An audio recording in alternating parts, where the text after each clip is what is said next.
Ay! Nag-video agad. Alam niyo lang.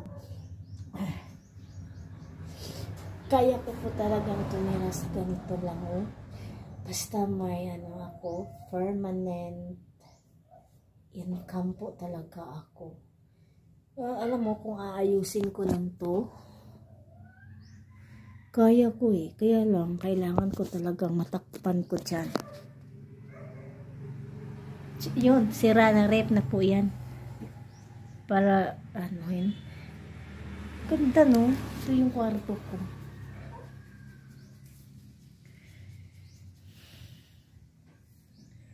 Maganda talaga.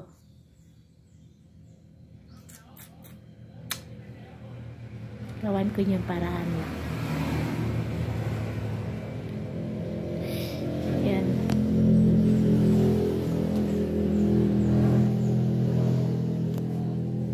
Kasi I love you, love.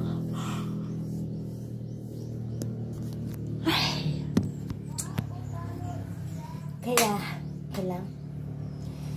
Pamansamantala lang man tayo dito sa mundo lang eh. Walang permanente dito lang. Ganda ng hair ko dito. Ang ifig. Pero sa personal, buhaghag talaga to eh.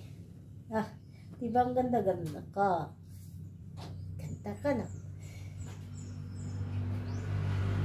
Ganda!